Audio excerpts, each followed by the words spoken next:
few years ago, I was sitting in my car outside of a job interview, gripping the steering wheel so tightly my knuckles were white. I had rehearsed every possible answer, dressed in my best hire me outfit, and still, all I could hear in my mind was this quiet, haunting whisper. What if this goes terribly? I stared at the building in front of me, and for the first time in my life, I tried something I had only read about. I closed my eyes, took a breath, and said to myself, act as if everything always works out for you. Not in denial, not in arrogance, but in a quiet agreement with life. And somehow, even if the job didn't turn out the way I hoped, I did. That one sentence became a bridge, a way forward, a small rebellion against fear. Today, I want to talk about that bridge and how it can carry you too. If this message speaks to something tender in you, take a moment, like, share, subscribe, or leave a comment. Let's keep showing up for each other with honesty, heart, and a little courage.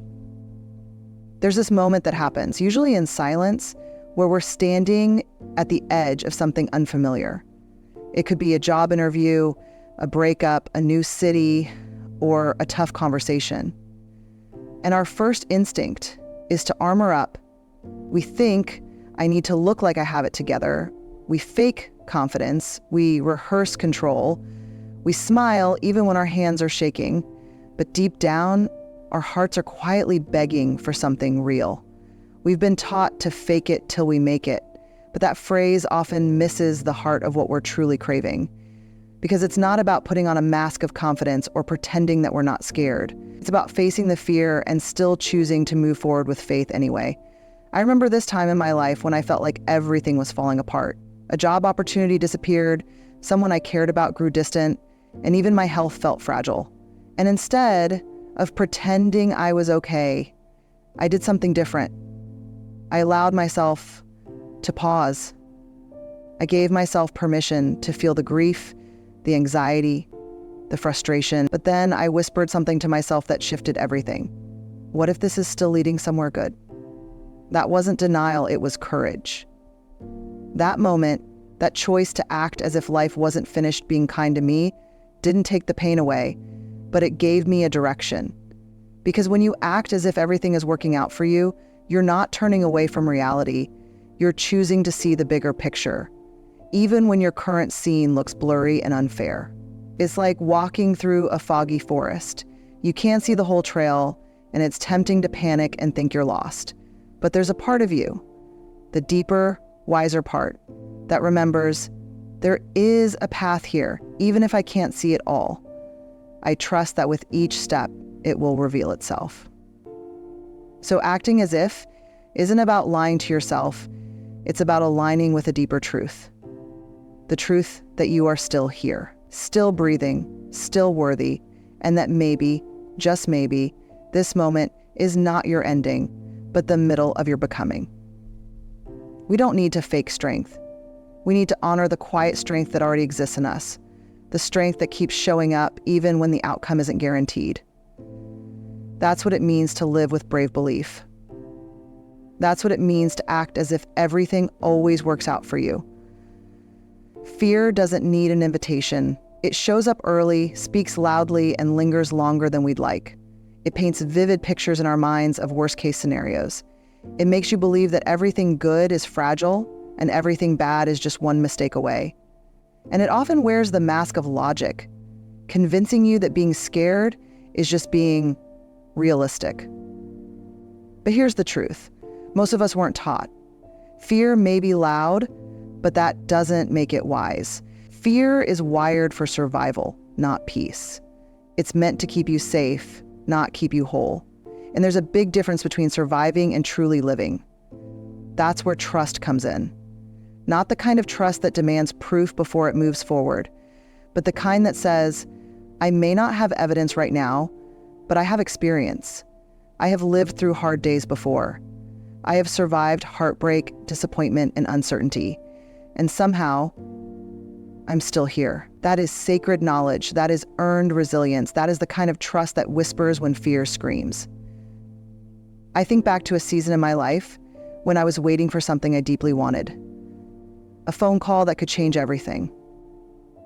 I checked my email obsessively, couldn't sleep, felt like I was holding my breath for days. And then one afternoon, while sitting on the floor beside my bed, I had a thought that came out of nowhere, soft but undeniable. What if this waiting isn't a punishment?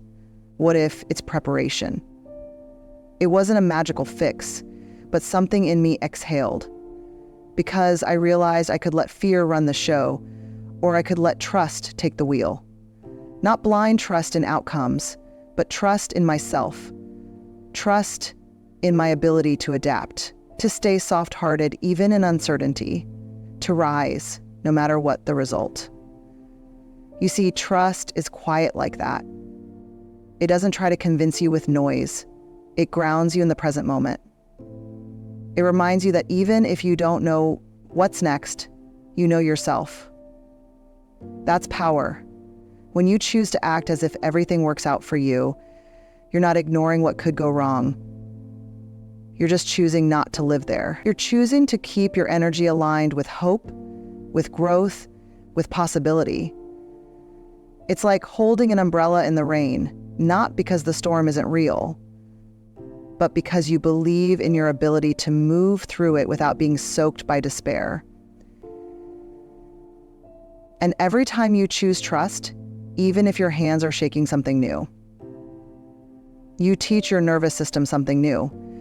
You show your heart that it's safe to soften. You give your future self a fighting chance. That's not denial. That's emotional bravery. And the world needs more of that. So next time fear rises up, not if, but when, meet it with that soft, steady voice inside you. The one that says, even now, especially now, I choose to trust that something good is unfolding, even if I can't name it yet. Have you ever noticed how some people walk into a room and without saying a word, you just feel something from them? Like they're radiating this groundedness, this certainty, not arrogance, but peace. It's not because their life is perfect. It's because they carry an inner story that says, I belong here and I don't have to prove it. That's the quiet power of energy. Your energy introduces you before your voice ever does. It speaks in posture, in eye contact, in the way you hold silence, and most of all, in the way you hold yourself. When you start living as if things are always working out for you, your energy shifts. It doesn't mean you're immune to disappointment. It means you've stopped begging life to validate your worth before you show up fully. You begin to move from a place of enoughness, not because you have all the answers, but because you've stopped outsourcing your value to external things. I remember walking into a meeting once, completely unsure whether I belonged. The people were impressive, their resumes long, their words polished, and for a moment I felt myself shrink. That old story crept in. You're not smart enough. They're going to find you out. But then I caught myself. I paused, and I asked, what if I already belong? What if I don't have to perform, just be? And everything changed. Not because the room changed, but because I did. That shift, that's the difference between surviving on validation and living from self-recognition. It's not about controlling how others see you. It's about embodying who you know you are and letting the rest fall where it may. When you act as if things work out for you, you stop shrinking to fit into rooms you were meant to expand. You stop over-explaining, over-apologizing, over-editing yourself just to be palatable to people who might not even understand your soul. You stop becoming a mirror for their approval, and instead, you become a window to your truth. It's like planting your feet firmly in the soil of your own story, not just the shiny parts, but the messy, cracked, vulnerable parts too. You stand there, rooted, not needing to be the loudest, the smartest, or the most accomplished, just honest, just whole. And that kind of presence, it's magnetic. You don't chase opportunities, you align with them. You don't plead for love, you show up with love for yourself first. You don't need to manipulate outcomes, you trust that what's meant for you will recognize you because you showed up as yourself. This isn't about pretending to be unshakable. It's about realizing you don't have to be perfect to be powerful. That your softness, your stillness, your scars, they're not liabilities. They're what make you real. So if you're walking into a new space, a new job, a new relationship, a new version of yourself, let your energy reflect what you already know deep down. I don't need permission to be here. I am already enough. And life has a way of catching me when I trust the ground beneath me. That's the frequency of someone who knows, even if the outcome is uncertain, they are not. Let's be honest with each other for a minute. Life doesn't always play fair. You can do everything right. You can show up with a good heart, work hard, stay loyal, love deeply, and still get let down. Sometimes the people you gave the most to walk away. Sometimes the job you gave your soul to lets you go. Sometimes it just hurts, and there's no tidy explanation. And in those moments, this idea of acting as if everything always works out for you can feel hollow, unrealistic, maybe even insulting. Because how do you hold faith when life keeps throwing curveballs? How do you believe it's working out when it looks like everything is falling apart? The answer is this: you don't have to pretend the pain isn't real. You just have to decide it won't define you. Because acting as if things are working out isn't about pretending the storm isn't happening. It's about remembering that storms don't last forever. It's about choosing to believe there's meaning in the mess, even if you can't see it yet. It's believing there's a seed being planted right there in the wreckage, that maybe this breakdown is the beginning of a breakthrough. I once met a woman who shared a moment from her life that cracked me wide open. She had been laid off unexpectedly. No backup plan. She was a single mother. She cried in her car for hours, and in her words, she said, "I didn't feel brave. I felt broken. But then something in me whispered, maybe this is life clearing space." That sentence stayed with me. Maybe this is life clearing space. Because sometimes the closed door isn't a punishment. It's a redirection. Sometimes what feels like rejection is actually protection from something smaller than what you deserve. Sometimes we have to lose what we thought was meant for us so we can find what actually is. That doesn't mean it won't ache, but pain doesn't cancel purpose. Loss doesn't erase worth. And just because the chapter turned doesn't mean the story's over. When you act as if things are still working out, even in your lowest moments, you are refusing to let fear have the final word.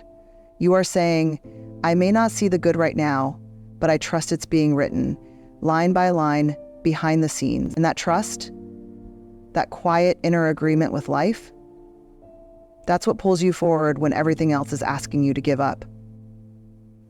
Think of it like walking through a dark tunnel. If you believe the darkness is all there is, you sit down, you stop moving, you give up on the light. But if you believe there's an end to the tunnel, even if you can't see it yet, you keep walking, you keep becoming. That belief doesn't make you naive, it makes you resilient. Because deep trust isn't about denying the hard parts. It's about holding on to hope through them. It's about deciding that even here, even now, you are not buried, you are planted. And growth is still happening beneath the surface. So let the hard moments come, let the tears fall, let the grief have its time, but don't stop believing in what's on the other side. There comes a moment, sometimes quiet, sometimes loud, when you realize something powerful. You are the one you've been waiting for. Not someone to save you. Not someone to finally validate your worth. Not some perfect condition, opportunity, or miracle. You, your breath, your courage to keep choosing yourself, especially in a world that keeps asking you to abandon who you really are just to fit in, be liked, or avoid discomfort. This is the deepest truth behind acting as if everything always works out for you. It's not about life handing you all the right cards. It's about you becoming the kind of person who knows how to play any hand with grace, grit, and self-respect. It's about identity, about embodying the version of you that already believes you're enough. Not someday, not if, not when, but now. And here's the most radical part. When you shift your identity to that level of belief, life starts to respond. It's not magic. It's alignment. You begin to attract experiences that mirror your sense of worth. You stop chasing. You start choosing. You stop asking, will they pick me? And start whispering, do they even deserve access to this version of me? Because when you act as if everything is always working out, you no longer live from desperation. You live from devotion. Devotion to your truth. Devotion to your joy. Devotion to your peace. That doesn't mean you don't feel fear. You just don't let it drive. That doesn't mean you don't feel loss. You just don't let it define your future. You start speaking up, not to be loud, but to be heard. You start setting boundaries, not to punish, but to protect your light. You start loving yourself, not as an afterthought, but as the foundation. And over time, the things that once felt so fragile, your confidence, your voice, your sense of worth, start to feel like home. You begin to live in a way that whispers, even when I don't know how, I trust that I will find a way. Even when life is quiet, I know something good is still growing within me. Even when nothing looks certain, I believe I am still being guided. That kind of mindset doesn't just change how you see the world. It changes how the world sees you. Because people feel it when you've stopped waiting for proof to believe in yourself. They feel it when you walk into the room like your presence matters, because it does. Because they feel it when you've made peace with your past and aren't afraid to start again. And the beautiful part, you don't need everyone to see it. So if today is hard, breathe. If you're tired, rest. But whatever you do, don't abandon yourself. You've come too far. You've healed too much. You've grown through things you never thought you'd survive. And that alone is proof. You're not broken. You're becoming. So act as if everything is working out. Not because you're pretending, but because deep in your bones, you know. You're the kind of person it works out for. Not by accident, but by alignment, by heart, by healing.